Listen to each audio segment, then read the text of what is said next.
Hi, my name is Jamie Frazier, and a previous client has asked me to come back and perform a formal penetration test of their accounting server. Now, their accountant has actually recently left the company, and they also needed administrative access to the server because they didn't leave the password. So they asked me to help them with that as well.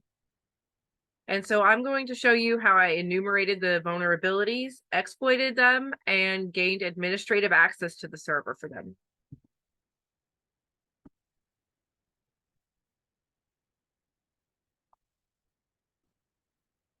Here's the penetration test of the accounting server. Our objectives are the introduction, the scope, rules of engagement, methodologies, vulnerabilities that were found, exploits that were achieved, and my recommendations. Here's the scope. As I said before, a previous client has asked for a formal penetration test of their accounting server. 2 weeks were allocated for the testing.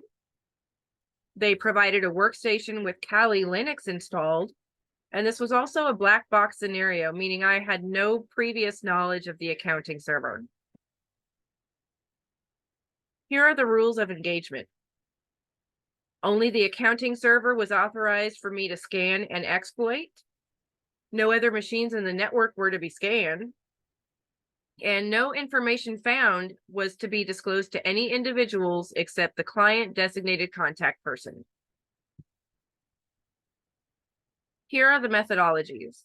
I used Nmap for enumeration, Metasploit for exploitation, Meterpreter for the reverse shell, and net user commands for privilege escalation. Let me show you the vulnerabilities I found with Nmap. As you can see over here on the left, I used Nmap with the SS command to run a stealth scan and find the IP address for the accounting server to be 192.168.0.20. And over on the right, you can see I used the script vuln command to enumerate the vulnerabilities and found it was very vulnerable to the vulnerability CVE 2017-0143 or Eternal Blue.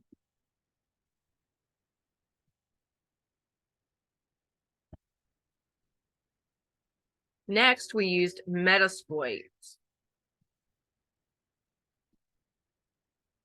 First, I searched Metasploit for the vulnerability CVE 2017-0143 and found the Eternal Blue exploit to be the very first one under number 0. I made sure to set the rhost to the IP address of the accounting server, and I exploited it. So next you can see the exploit starting the script for it to run automatically. And down on the bottom, you can see it gave me a Meterpreter shell, which means the exploit has worked and I am into the system. And here on the right, I confirmed I was into the system. I ran the sysinfo command, and it gave me it told me the operating system I'm on is Windows 2008 with a build of 6.1 and the first service pack, which means they need to update their service pack.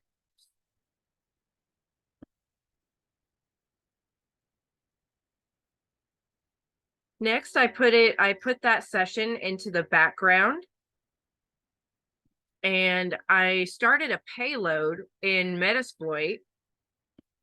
I used the payload Windows add user, and I changed the user to Jamie, and I generated it. So over on the right, you can see it generating it for me. It created that user automatically. And on the bottom, you can see I went back into Meterpreter. I started my session again with the sessions-i command, and then the number of the session, which is number 1 here, and dumped my hashes with the hash dump command. So down on the bottom, you can see the new user as Jamie and my password hash after that.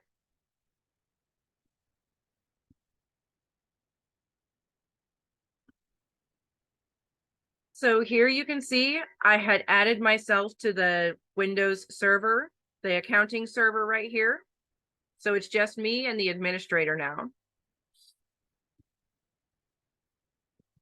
Then I went back into Meterpreter and I started a shell and used the net command to escalate my privileges. So I changed Jamie's privileges to administrator, and I also changed the administrator's password as well, and I documented it for further use for the company.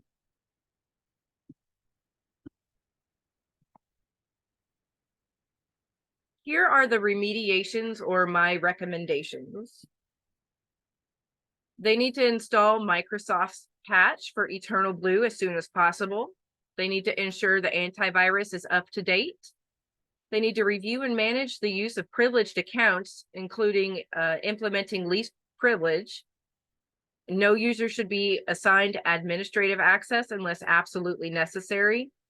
And admin accounts should only be used when necessary. Also, limit actions to critical functions or files and enable auto update for the installation of patches for the operating system and the web browser.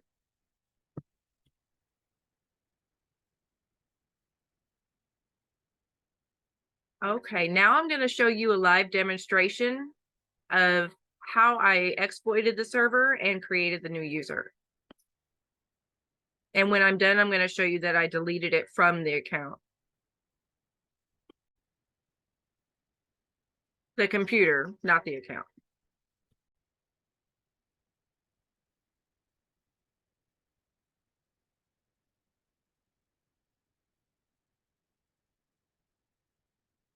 Okay, so here we have Callie.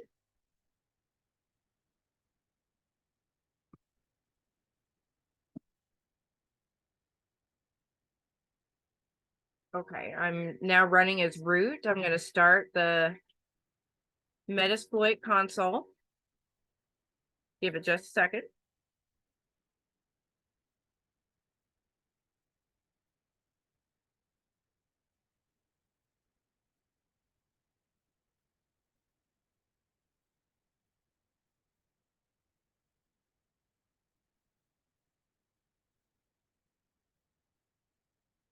There it goes.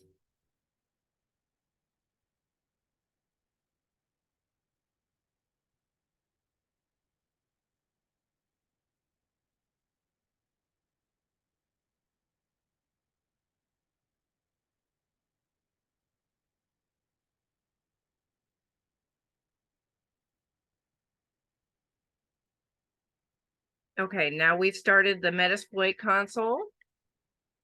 We're going to search for CVE 2017-0143. And we are going to use the first one, which is under number 0. And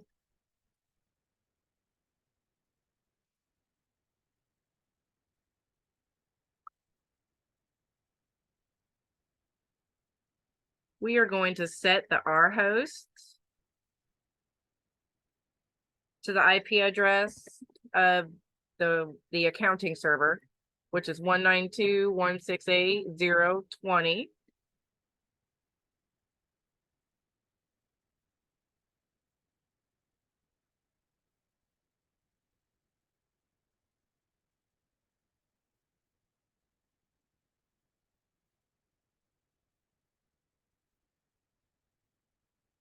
And then we are just going to run it.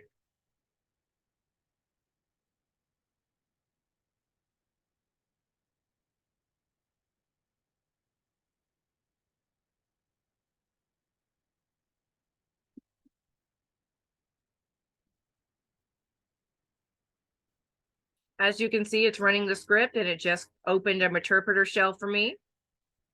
So let's do a hash dump and get the users and password hashes. So as you can see right now, we have the administrator, the guest, and Jamie, because I created the account on there. But let's create a new user. Let's put this in the background real quick.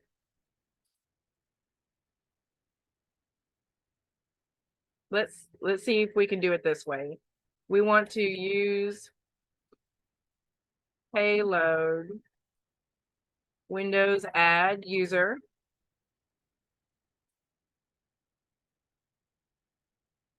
And right here, I'm just going to leave everything that same way. The username is Metasploit. The password is Metasploit $1.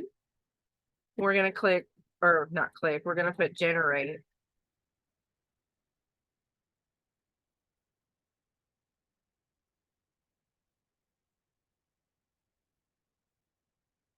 Okay, so here you can see it created the new user. Let's see if it actually worked. We're going to open our session again.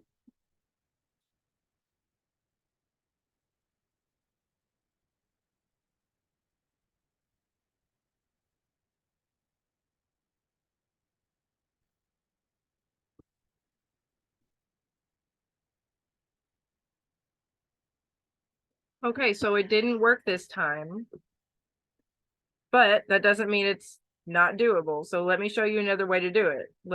We're still in Meterpreter. So let's go to shell. Now we have a Windows shell right here. We're going to use the net user command. Right here, it shows us we have the administrator, the guest, and Jamie.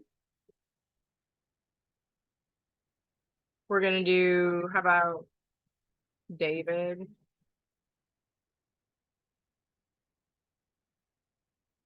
And now we've created a new user, David.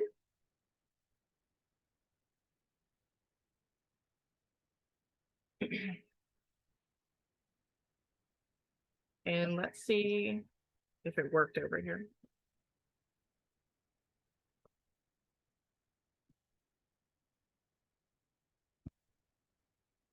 Now we have a new user. I didn't put in a password, so it just gave me access. It's really that easy.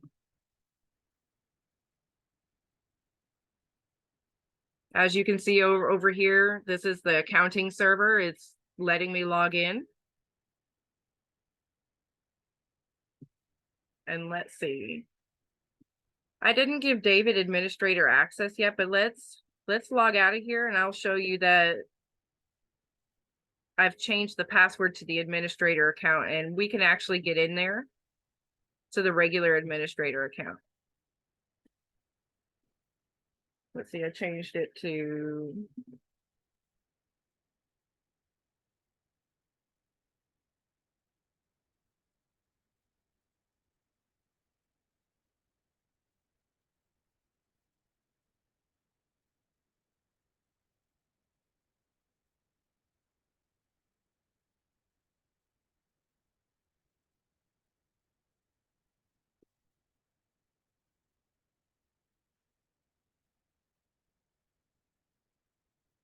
and now, as you can see, I changed the administrator password and gained access to everything in that accounting server. So moving forward, they'll be able to use it since the old employee never left the password. And they can do whatever they need to in it.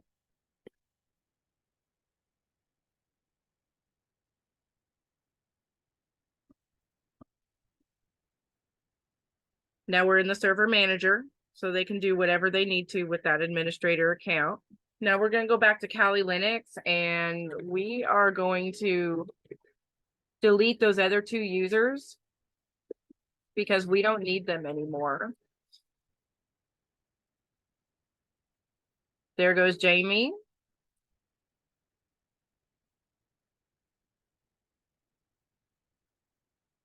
There goes David. Now I've documented the accounting password, the new one. So let's just make sure, let's log off and make sure that I've gotten rid of the other two users and now there's only the administrator or the administrator account left. And there we go. So over in Kali Linux, I'm going to go back. I'm sorry, I'm going to exit back to Meterpreter. I'm going to go back.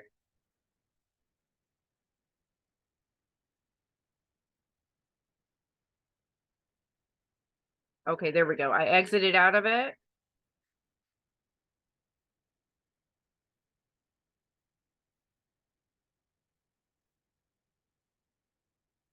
And we're gonna kill the session.